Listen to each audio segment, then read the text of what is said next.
영화 F1의 예고편은 브래드 피트의 대사로 시작합니다. Okay. Red Bull, Ferrari, Mercedes, Aston, now McLaren, all have a speed on the straights. 이 문장에서 주목해야 될 곳은 have a speed, 워너 브라더스 코리아에서 우리보다 빨라요 라고 번역해 놓은 부분입니다. 실제로는 빠르다는 뜻이 없습니다. 한국어로 자연스럽게 의역을 한 거죠. 여기서는 beat라는 단어가 좀 낯설게 보일 텐데 동사로 쓰일 때는 물리치다, 패배시키다 라는 의미를 갖고 있습니다. 영화의 대사에서는 과거 분사 형태로 사용되었죠. 물리쳐진, 패배당한, 동사와 모양이 똑같이 생겼지만 과거 분사입니다. 우리가 지고 있는 상황을 얘기하고 있는 거죠. 다른 팀들이 이기고 있다는 의미보다는 우리가 직선 구간에서 그들에게 뒤처지고 있다, 경쟁에서 밀리고 있다는 현재 상황을 강조하는 표현입니다. 대사에서 유추해 볼 수 있는 내용은 영화 설정상 브래드 피트가 중소형 팀에 속해 있다는 겁니다. 상대팀으로 언급되는 레드불, 페라리, 메르세데스, 이 세 팀은 F1에서 독보적입니다. 10년 넘게 상위권을 독차지하고 있죠. 특정 몇 개 팀만 우수한 성적을 올리는 구조는 사실 막대한 예산 차이에 있습니다. 2018년에 제작된 F1 다큐멘터리를 보면 중소형 팀 하스의 대표가 이에 대한 이야기도 하죠. There's a lot of money in Formula One. Can you compete with the teams with the big budgets? It's pretty hard, you know, you're talking 500-600 million or 140 million. 영화 속 브래드 피트의 팀은 아마도 하스 정도의 팀으로 설정되지 않았을까 추측해 볼 수 있습니다. 영화 예고편에서는 스쳐 지나가듯이 하스 감독의 얼굴도 보이고 있죠. 솔직히 제가 깜짝 놀랐던 건 약체로 평가받는 하스의 1년 예산입니다. 순위권에 들지도 못하는데도 불구하고 1억 4천만 달러. 원화로 2천억 원에 해당하는 돈을 매년 쏟아붓고 있습니다. 세상에서 가장 값비싼 스포츠 중에 하나일 거예요. 현재는 예산 상한선 제도 때문에 최대 1억 4천만 달러. 벤츠나 레드불도 하스와 똑같은 예산만 써야 합니다. 여기에는 모순점이 하나 있죠. 드라이버와 주요 경영진의 연봉은 예산에 포함되어 있지 않습니다. 참고로 올해 레드불 팀에 소속되어 있는 막스 베르스타펜의 연봉이 5,500만 달러입니다. F1 팀을 운영한다는 건 천문학적인 금액이 뒷받침되어야 하는 거죠. 한국의 현대자동차가 F1에 진출한다면 얼마나 좋을까, 이런 상상을 한 적도 있었지만 쉽게 결정할 수 있는 금액이 아닙니다. 이런 이유 때문에 실제 참가하는 팀이 많지도 않죠. 10개 팀만 운영되고 있습니다. 아마 아직도 와닿지 않은 분들이 많을 겁니다. 한국에서는 레이싱이 대중적인 스포츠는 아니죠. 전남 영암에서 3년 동안 F1 대회가 개최되었지만 흥행도 실패했습니다. 그래도 루이스 해밀턴이란 이름은 한 번쯤 들어봤을 겁니다. 2010년대 중후반 메르세데스 소속으로 F1을 평정했던 선수죠. 객관적인 수치로만 따졌을 때 이미 전설적인 레이서인 미하엘 슈마허를 뛰어넘은 상태라고 합니다. 참고로 슈마허라는 선수는 90년대부터 2000년대 초반까지 F1의 간판 스타였습니다. 일본의 사이버 포뮬러라는 애니메이션에서는 그의 이름과 비슷한 나이트 슈마허라는 인물도 나오죠. 그럼 현재는 최고의 레이서가 누굴까요? 연봉을 가장 많이 받고 있는 막스 베르스타펜이라는 선수가 4년 연속으로 1등을 하고 있습니다. 흥미로운 포인트는 맥라렌, 한국 발음으로는 맥라렌이죠. 이 팀이 2023년부터 크게 급부상하고 있다는 겁니다. 올해 시즌 랭킹 2위를 달리고 있는 선수는 맥라렌 소속이죠. 영화 대사에서도 지금은 맥라렌조차 우리 팀을 직선 구간에서는 이기고 있다는 표현이 나오고 있습니다. 영화 F1의 의도를 아시겠죠? 실제 상황을 크게 반영한 영화를 만들겠다는 의지를 보여주는 겁니다. 감독은 2022년작 탑건 매버릭의 조셉 코신스키입니다. 가장 현실적인 비행기 전투씬을 탑건에서 보여줬었죠. 모든 장면이 그런 건 아니겠지만 가능한 장면은 거의 모두 다 실제 전투기에 탑승해서 촬영했습니다. 이를 위해서 톰 크루즈와 주요 배역을 맡은 배우들이 실제 전투기 조종사와 유사한 훈련도 받았습니다. 만약에 똑같은 기준을 적용시켜서 영화를 만든다면 어설픈 CG로 도배된 레이싱 영화는 나오지 않을 거라고 추측할 수 있죠. 아마도 지금까지 나온 자동차 경주 영화 중에서는 가장 현실적인 레이싱을 보여줄 겁니다.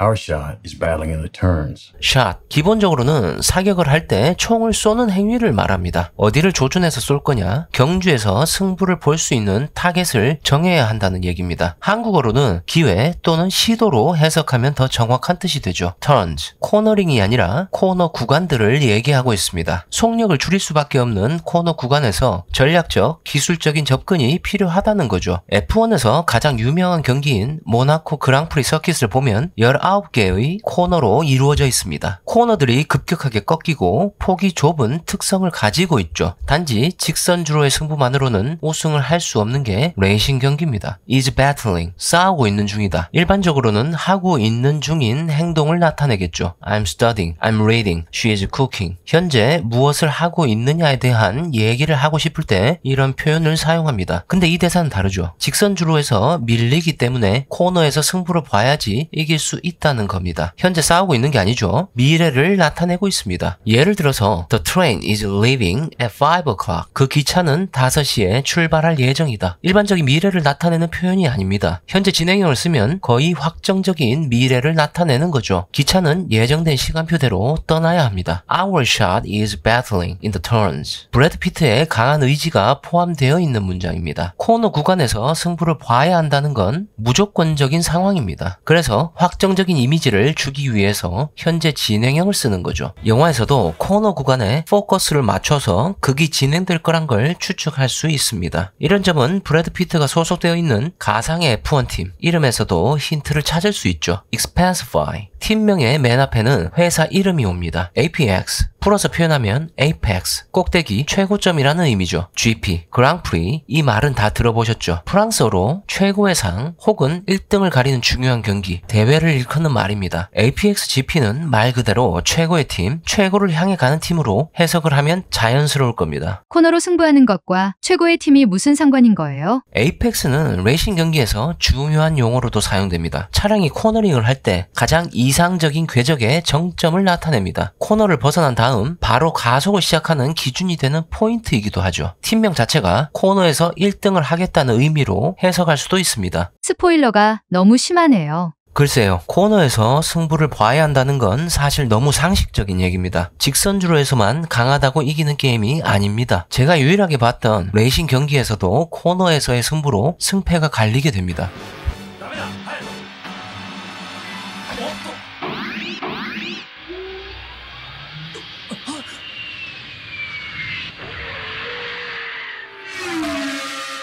미안하지만 저는 단지 예고편 리뷰를 하고 있습니다. 레이싱 경기에 대해서는 사실 문외한이나 마찬가지예요. 이 점 양해 부탁드립니다. We need to build our car for combat. 니드라는 의미를 잘 아셔야 하는데 반드시 필요하다는 뜻입니다. 필수적이라는 의미를 담고 있어요. 코너링에 최적화되어 있는 차를 무조건 만들어야 한다는 뉘앙스로 말하고 있습니다. How am I supposed to make that safe? 여기서 주목해야 될 부분은 be supposed to, 수거처럼만 보면 무엇 하기로 되어 있다 라는 뜻으로 사전에 나와 있을 겁니다. 미국인들도 대화에서 아주 자주 쓰는 표현이죠. 근데 이렇게 뜻만 외워서는 써먹을 수가 없습니다. 왜냐하면 suppose, 이 동사의 뜻을 먼저 이해해야 하기 때문입니다. I suppose Sam is in the office by now. 현재 시간은 오전 10시. 옆 부서에 일하는 친한 동료 샘이 출근하는 시간은 9시라고 가정해봅시다. 나는 오늘 출근해서 샘을 본 적은 없어요. 근데 다른 직장 동료 중 한 명이 그가 어디 있는지 물어보는 상황이죠. 그럼 내 경험에 비춰봤을 때 샘이란 인물이 어디에 있을 거란 걸 추측할 수 있을 겁니다. 지금쯤이면 사무실에 있을 것 같은데 완벽한 확신은 없지만 내가 알고 있는 정보나 상황으로 봤을 때 합리적인 추측을 하고 있는 겁니다. 이런 뉘앙스를 알고 be supposed to 라는 표현에 접근해보면요. 내가 추측하는 게 아니라 상대방에 의해서 추측되는 기대나 믿음에 관한 표현입니다. How am I supposed to make that safe? Who said anything about safe? 영화의 흐름상 기존의 성능보다 뛰어난 차량을 만들게는 될 겁니다. 하지만 위험이 뒤따르겠죠. F1 경주가 진행되면서 발생하는 기계적인 결함들을 극복해가는 과정이 영화의 주된 내용 중 하나가 될 겁니다. 그런데 이 영화가 성공하기 위해서는 극복해야 할 문제가 크게 두 가지가 있습니다. 예고편에서도 살짝 눈치를 주고 있지만 브래드 피트와 대화를 나누고 있는 이 여성과의 로맨스도 분명히 나올 겁니다. 아무리 늙었다고 해도 브래드 피트의 로맨스가 빠질 수가 없죠. 그걸 기대하고 영화관에 가는 관객도 분명히 존재할 겁니다. 그런데 2001년에 개봉했던 드리븐이라는 영화가 로맨스에 너무 치중한 나머지 흥행에 실패했던 전례가 있습니다. 영화 초반에 중요한 경기들은 아예 나레이션으로 날려버리고 대회에서 1, 2등을 다투는 선수들이 한 여자 때문에 싸우는 삼각관계가 주요한 내용으로 나오죠. 자동차 경주는 영화를 멋있게 만들어주는 배경이었을 뿐입니다. 영화 중반에 이성을 잃은 남자 주인공이 도저히 리무진 한복판에서 경주용 차를 운전하는 장면이 나옵니다. 여자 한 명 때문에 전문적인 레이서가 음주운전하는 것처럼 도로를 마구 헤집고 다니죠. 몇 명의 관객은 멋있는 장면이라고 박수칠 수도 있겠지만 영화 전체적으로 봤을 때는 몰입할 수 없게 만드는 장애물이 되죠. 사실 이 부분이 걱정되는 건 아닙니다. 드리븐에서는 가장 결정적인 문제가 하나 있었습니다. 이야기의 주인공이 두 명이에요. 실베스타 스텔론이 맡은 역할인 조 텐토와 그의 팀 동료인 지미 블라이라는 인물의 이야기가 동시에 펼쳐지죠. 관객이 어떤 인물에 감정이입을 해야 할지 헷갈리게 만듭니다. 가장 좋은 방법은 유명한 배우의 포커스를 맞추는 거죠. 실베스타 스텔론에게 말이죠. 하지만 드리븐에서는 그렇게 하지 않았습니다. 영화의 시나리오 작가는 두 마리 토끼를 잡고 싶었던 건지도 모르겠습니다. 레이싱 팀별로 두 명의 선수가 있으니까 두 가지 이야기를 하면 되겠다. 그럼 스토리가 더 풍성해지고 재미있어질 거다. 이런 착각은 이것도 아니고 저것도 아닌 지루한 영화로 전락시켜버렸습니다. 두 명의 캐릭터가 잘 어우러지게 만들면 되지 않겠냐라고 생각할 수도 있을 겁니다. 탑건에서는 9세대와 신세대 파일럿의 협력으로 위기를 탈출하니까요. F1 경기는 조금 다릅니다. 팀의 동료이지만 가장 강력한 경쟁자이기도 합니다.